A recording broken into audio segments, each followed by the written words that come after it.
The rain hadn't let up in hours. It painted the sky in dull shades of steel and swept across the highway in sheets, blurring everything but the red warning lights blinking on a stranded SUV. Victoria Lang stood outside the black Escalade, one heel snapped, one hand clutching a dying phone.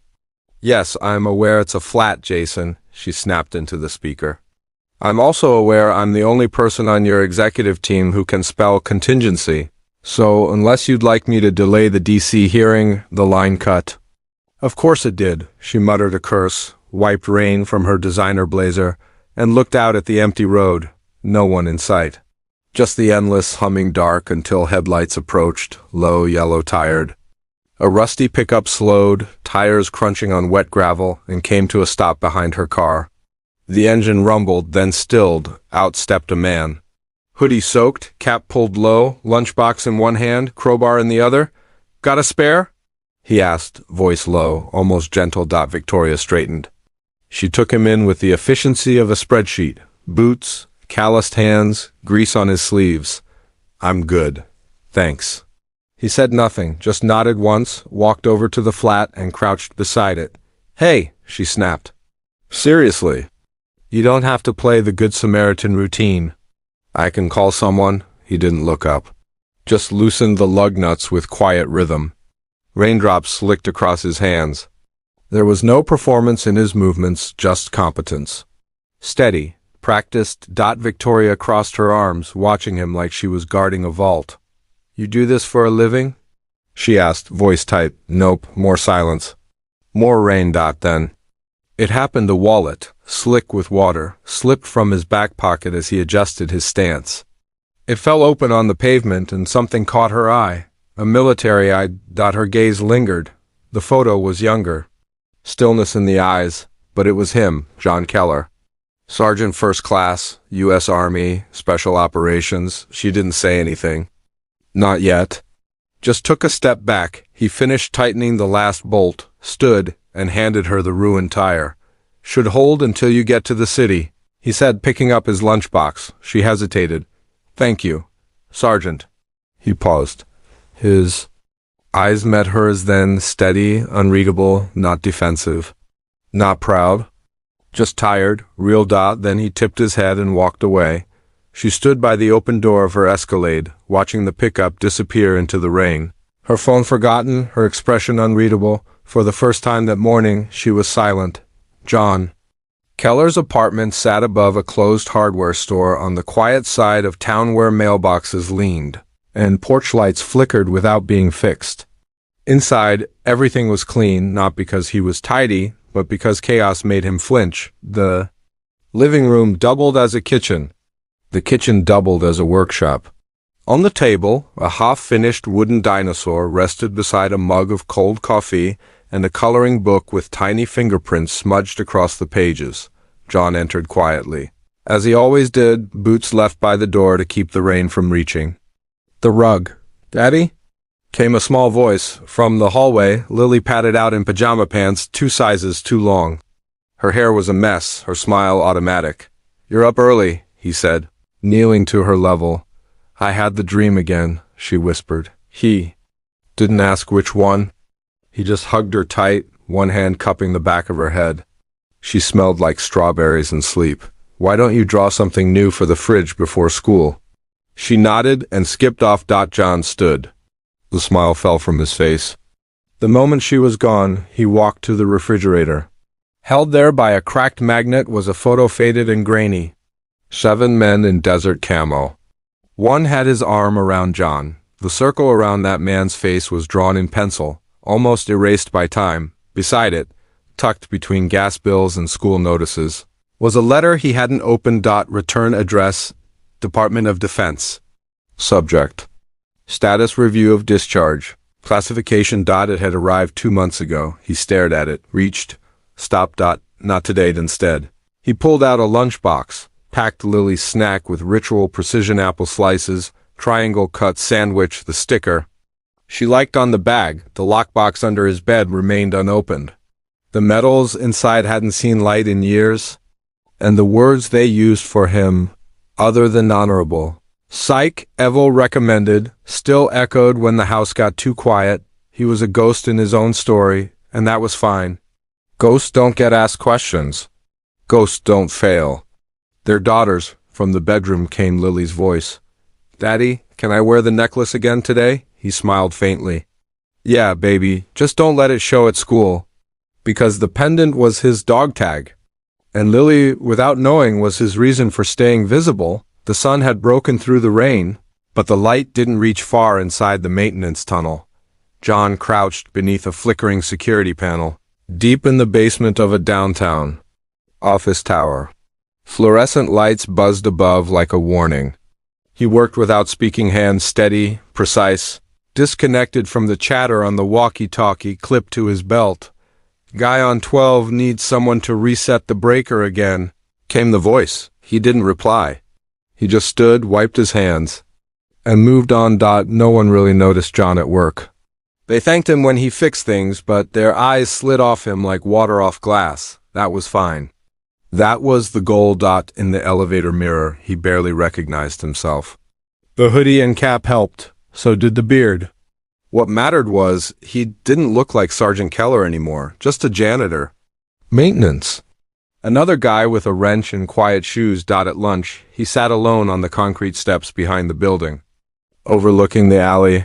He unwrapped his sandwich, took a bite, and watched a pair of pigeons fight over crumbs inside his lunchbox. Beneath the apple and napkin was a small, dented wooden box. He opened it slowly. Inside, a chess pawn carved from bone, a ribbon from a foreign ceremony no one remembered, and a photo folded 8 times too many. It was the last day before deployment. They had laughed, posed stupidly, written things on their helmets. The man circled in pencil wore sunglasses and a crooked grin. John didn't smile looking at it.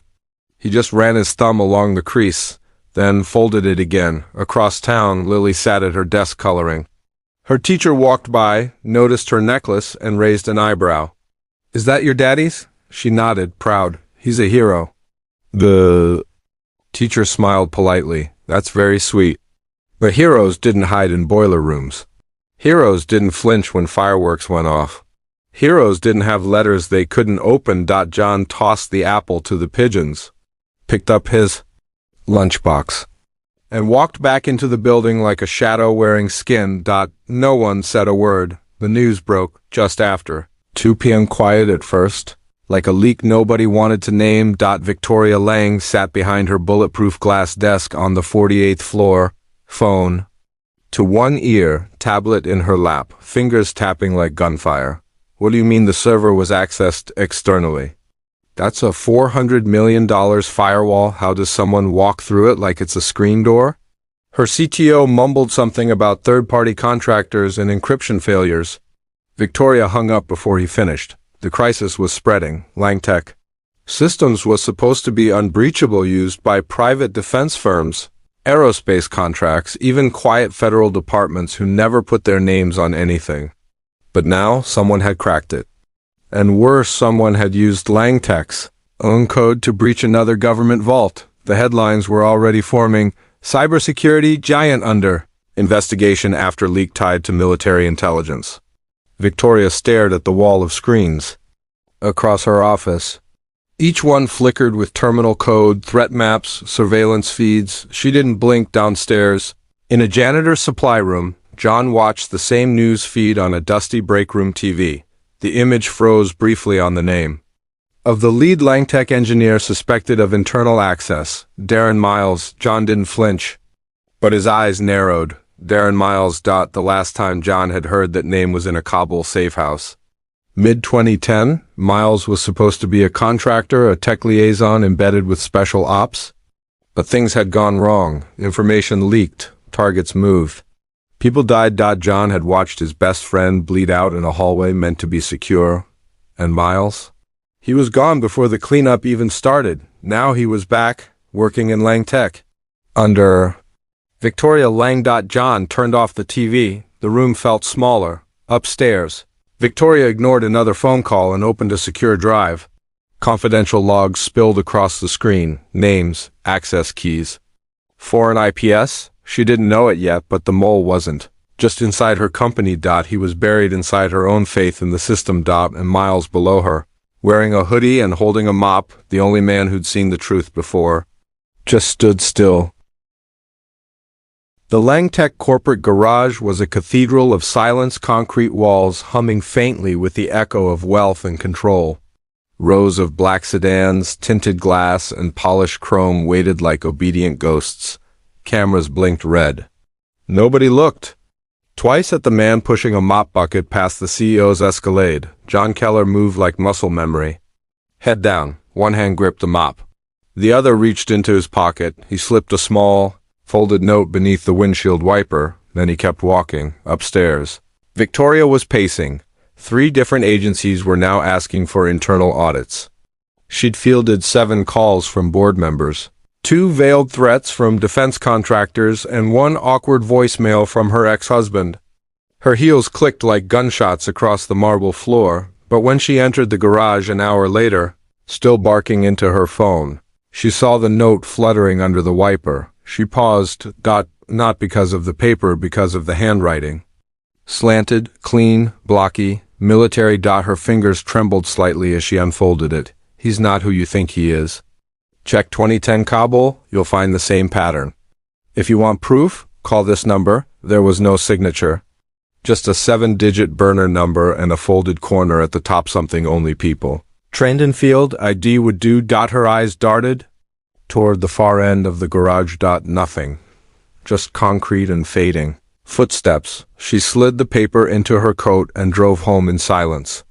The Bluetooth calls left unanswered. Later that night, she sat in her high-rise kitchen, untouched wine glass beside her. Laptop open to a classified archive she still had access to. She typed, Darren Miles, Kabul plus 2010. The screen blinked. Then froze. Restricted security level. Black vault. Victoria leaned back in her chair, expression unreadable. On her kitchen table lay the military ID she'd glimpsed that rainy morning. John Keller. He wasn't a janitor, not really. Victoria Lang didn't sleep that night. She sat at her glass desk long past midnight, city lights flickering behind her like static. The name John Keller floated on her screen, half-loaded files stacked behind digital red tape. Discharge records, sealed military service logs, psychological notes. Recommend separation due to unresolved field trauma. Multiple commendations, classified operations. Incident, Kandahar Forward Base, redacted. It was a puzzle one. Written in bureaucratic shame and quiet erasure. By morning, she made a decision. Langtech HQ Executive Security Level. Victoria stood with her arms folded while her head of security, Marcus Lane, flipped through a paper file. John Keller. She said, employed under maintenance subcontractor. No priors, discharged veteran, but something's off. Marcus chuckled. You mean besides the fact that he's a janitor leaving intel notes on luxury SUVs? He's connected to a name in our breach. Darren Miles? They were in Kabul together? Marcus leaned back. Lang, if we jump at every shadow from the military, we'll spend a year chasing conspiracy theories. Half those guys still see ghosts? She didn't smile. What about his record? Other than honorable discharge. Shrinks wrote him. Off, might have seen action, but nothing the day met. Probably just another burned-out vet looking for meaning. He cracked metadata in one of our leaked packets. The signature trace matches a protocol used in field surveillance, something only military operatives know. Or he got lucky. Victoria tapped her fingers on the desk. She wasn't sure what bothered her more, Marcus's dismissal or the nagging voice in her own mind wondering if she wanted to believe Keller. She pulled open her drawer. From inside, she took out the flash drive he'd left anonymously the night before. Just a clean handoff, no note, no explanation. But the data on it, terrifyingly accurate. He's not wrong, she murmured. Then let the feds sort it out. Marcus said, already heading to the door. We've got lawyers, not ghost hunters. That evening, Victoria stared at the drive again. She was alone now, no assistants. No press statements. Just a blinking cursor on a dark screen and a single quiet thought. What kind of janitor writes? Code like a recon agent? The janitor's closet was never really about mops. John Keller sat cross-legged on the floor, beneath a flickering bulb, surrounded by things no one had touched in years, rusted pipes, broken tile, forgotten machines. He moved the way he used to in field tents, deliberate, silent, not wasting energy on anything that didn't matter. Spread before him were old notes. Paper, not digital. Pages torn from training manuals, scraps with handwritten encryption logs, and a dog-eared field journal bound with black tape. The kind of thing a soldier keeps when he stops trusting the chain of command. In the center of the floor was a hardwired terminal, one he'd salvaged from an old surveillance rig years ago. It still worked, because John made sure it did, on screen. Blinked a raw packet Victoria's company had buried under 5 layers of firewall. The breach pattern had a signature. Not a name.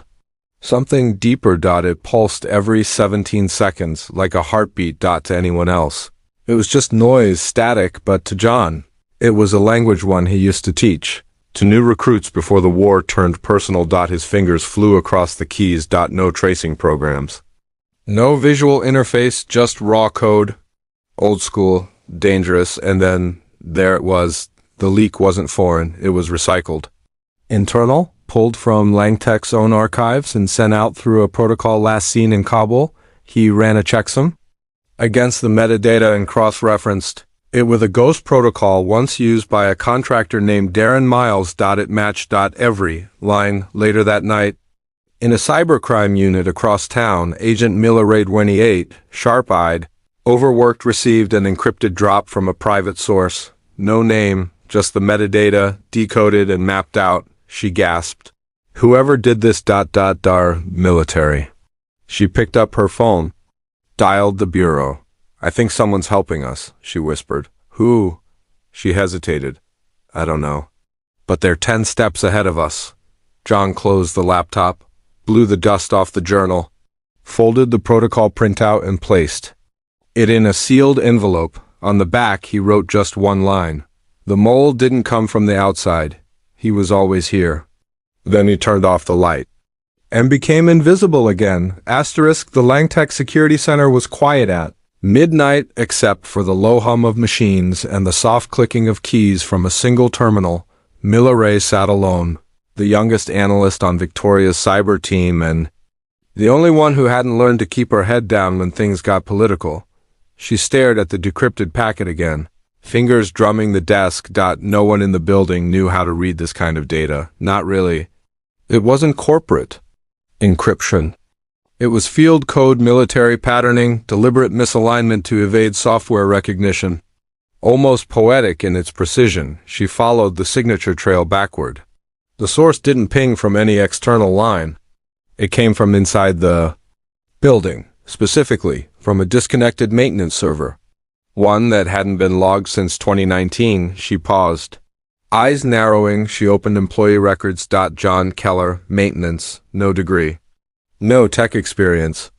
Except the protocols used in the drop matched something she'd seen once before in a declassified NSA leak buried on the dark web. And whoever wrote them hadn't learned from Google. The next morning, Milla waited in the lobby until she saw him. He came in like always, hoodie, cap low, lunchbox in hand. He nodded to the receptionist, said nothing. She followed him discreetly, then caught up to him at the service elevator. Double quotes, Mr. Keller, she said. He turned slowly, guarded. I don't need a fix, she said. I need the truth. He looked at her, really looked. A flicker of recognition behind his tired eyes. You're not like the others, he said. No, she replied. And neither are you. They stood in silence for a moment as the elevator beeped and opened. She handed him a small file. That data you sent, it stopped the server breach from triggering a backdoor. No one else even saw it. He didn't take the file. Just said quietly, I didn't do it to save your company. Then why? He paused. For someone who doesn't exist anymore? I still remember what it feels like to lose people you shouldn't have. Milla swallowed hard. I can help, she said, but you have to let me in. John nodded once, then walked into the elevator, leaving her with the folder and questions she couldn't unask. Victoria Lung hadn't left her office in hours. Screens lit the room like a war room live server maps, audit logs, agency alerts. Somewhere between the flickers of code and silence, she finally admitted what she didn't want to believe. This wasn't a breach. It was a betrayal. Someone inside Langtech hadn't just stolen data. They had slowly bled it out over months, using old military signatures to camouflage the thefts. Every time her company patched the system, the code adapted. It knew how to hide. Down in the sub-basement, John met Mila again. This time she brought something with her, a packet of internal security footage. No one else had flagged it. Your guy, Darren Miles, he doesn't show up on any of the breach alerts, but look, she played a clip. Grainy, from 3 months ago, Miles entering the executive data floor at 2:12 a.m., no clearance. No reason to be there, Mila said. The logs say he was out of state, John squinted. He was planting something. Yeah, and he used a dummy passcode last deployed during Operation Daggerline. John stiffened. That op was buried? Only 4 of us knew that protocol. Exactly. Which means either Miles was one of the ghosts, or he bought one. Victoria stormed into the security director's office. I want Miles suspended now. Marcus leaned back. You have no proof. I have an analyst and a combat vet telling me my house is on fire. You also have a board of directors, watching every move you make. You suspend Miles without federal proof, and you open yourself to liability. Unless you want to be the breach, Victoria said nothing. He smirked. We play this clean, Lang. Let the feds run it. Or let the mole run you. Later that night, John stood on the rooftop of the parking structure. The city blinked below like a machine too big to fix. He lit a cigarette. Didn't smoke it. Just watched the ember burn. The traitor wasn't hiding in the shadows. He was embedded in comfort. In money. In boardrooms. John had seen that before in war zones where betrayal wore uniforms and medals, but here it wore tailored suits and stock options, and the thing about ghosts like Miles, they didn't care who died. As long as they stayed untouchable, the conference room smelled like nerves and recycled air. Victoria Lang stood at the head of the table, staring at the lineup of department heads who once treated her like a chess piece that moved itself. I'm activating Protocol 9, she said calmly. Silence. Marcus Lane frowned. That's not your call. It is now, she replied. You had your chance to play it clean. She tapped the screen behind her. A server blueprint loaded false IP trails, redirected access points, a digital decoy, a fake leak. Someone asked. No, Victoria said. A targeted invitation. We're going to watch who moves first. 3 floors underground, Mila and John worked in tandem. She set up a bait server mirroring classified files, but rigged with a silent trace protocol. Something only a military mind would think to build. You sure this'll work? She asked. John checked the signal relay. It'll feel too easy. That's the point. Mila glanced at him. Why are you doing this? You could have stayed in the shadows. He paused, then said softly, because I promised my daughter I'd stop running. A long silence followed. Then Mila whispered, You're not what they wrote on your discharge. He smiled faintly. They only wrote what they were allowed to see. That night, the trap was set. Victoria personally sent an internal memo to all executive staff. Urgent review, recent breach threadline C attached. The file was the bait. By midnight, someone took it, logged in from a masked node, downloaded it. What they didn't know. The file recorded every keystroke, every trace of movement, and broadcast it to a private server only Mila and John could see. Victoria watched the screen as the location began to trace back, looping through VPNs, offshore servers, then snapping into place like a gun cocked in a dark room. She leaned forward. Mila confirmed. It's Miles. His credentials accessed the decoy from inside a personal subnetwork. Not even on company records? Victoria exhaled slow, sharp. We've got him, but John didn't celebrate. Not yet, because catching a ghost was one thing, surviving what came next? That required more than proof. It required resolve. The Langtech rooftop was quiet. Wind whispered against steel beams. Below, the city pulsed with the illusion of safety. John leaned on the railing, eyes on the horizon, where the last of the day's light faded into smog. Behind him, Victoria Lang stepped out of the stairwell, holding 2 cups of coffee. She offered one without speaking. He took it, sipped. I read your full file, she said finally. Took some calls I wasn't supposed to make. John didn't react. You saved lives during Operation Daggerline. She continued. Stopped a cartel ambush in Ramadi. Ran solo recon for 6 nights when the extraction team was killed. They wrote that part down. Most of it was blacked out, the rest buried under politics.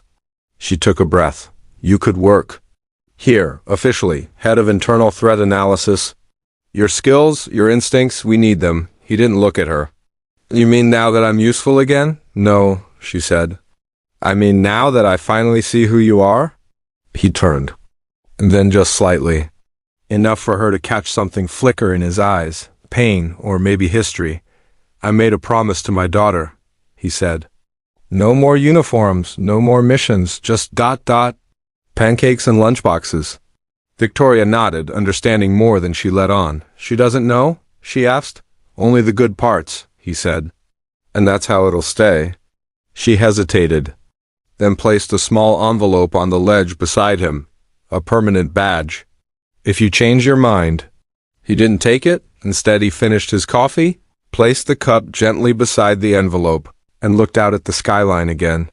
You've got people upstairs who wear suits like armor, he said, but they don't bleed for this place. He paused. I did once. I won't again. He walked away, leaving the badge unopened. And Victoria, for the first time in a long time, didn't try to stop someone from leaving. Night poured over the parking garage like ink-deep, cold, quiet. Victoria Lang walked with purpose. Phone, too. Her ear, heels tapping like clock hands counting down something unseen. She'd just left a confidential federal hearing. Testimony sealed. Investigation escalated. Miles was suspended pending arrest.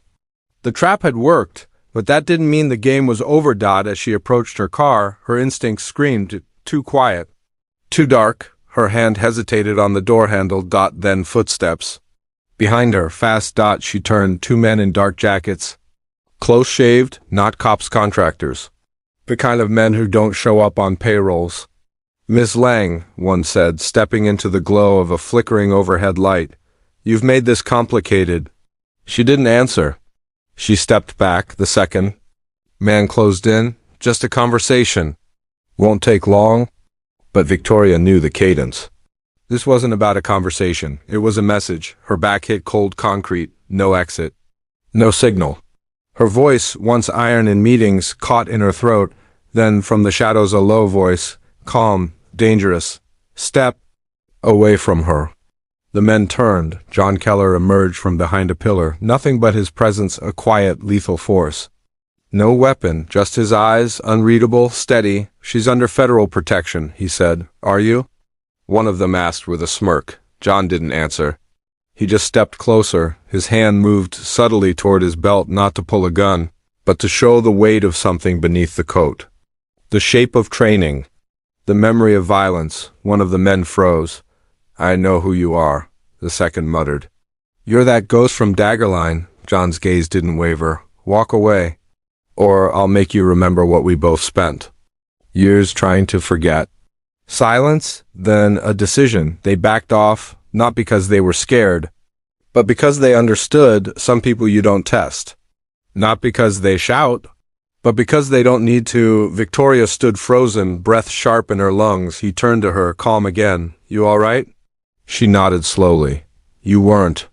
Discharged for instability, were you?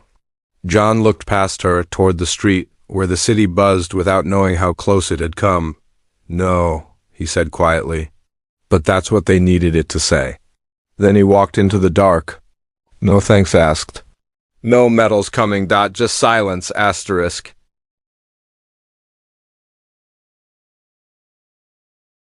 The morning light spilled through cracked blinds, casting soft stripes across the small apartment floor. Lily sat at the table in her superhero pajamas, tongue out in concentration as she tried to fold a napkin into a swan.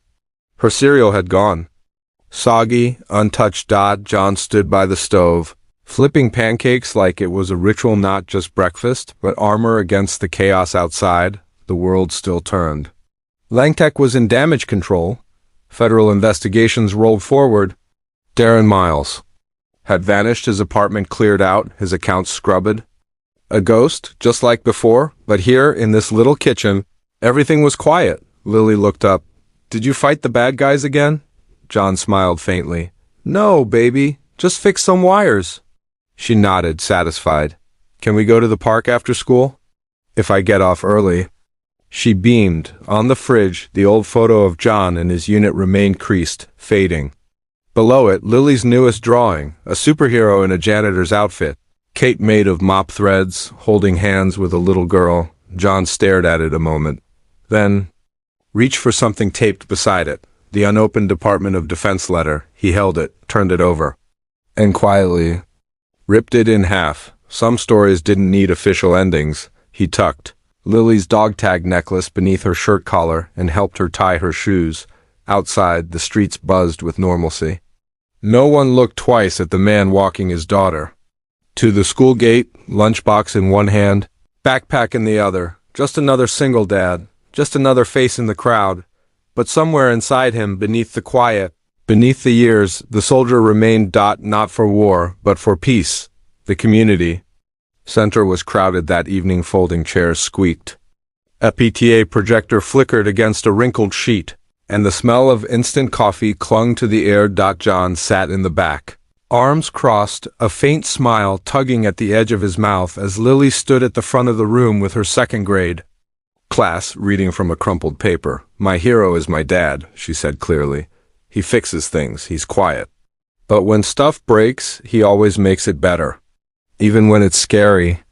The room chuckled softly. She looked up, caught his eyes, and grinned wide. John blinked, looked down at his hands. They used to shake. Not anymore. Afterward, as parents filtered out into the parking lot, Victoria Lang waited by a bench near the sidewalk. No security, no drivers. Just a paper bag of leftovers and a quiet look on her face. He spotted her, but didn't wave. Lily tugged his sleeve. "Is that your friend from work?" He hesitated. "Something like that." Victoria approached, handed Lily the bag. "Extra cookies." CEO privilege. Lily lit up, muttered a shy thanks, and skipped ahead to the swings. Victoria turned to John. "The feds think he's in Prague," she said. "But I think Miles went deeper, off-grid. It won't be the last time." John nodded. "Ghosts don't die. They just learn new disguises." She looked at him carefully. "You ever change your mind?" He shook his head. "This is where I belong." Then after a beat, he pulled something from his back pocket. Her access badge, still sealed in its envelope. He handed it to her, unopened. "Keep it. Just in case," he said. "Not for me. For someone who might need it." She nodded, took it with quiet hands. They stood for a moment in the soft hum of the night, two people who had seen behind the curtain and chosen different paths. Then Lily ran back, her shoes kicking up gravel. "Daddy, come push me." He turned, smiled. "I'm coming, bug." As he walked away, Victoria looked down at the badge in her hand, then up at the father who had once been a soldier, then a shadow, then a man again. And in that still moment, no medals, no ceremonies, she understood something the system never would. Some heroes leave quietly, but they never stop showing up.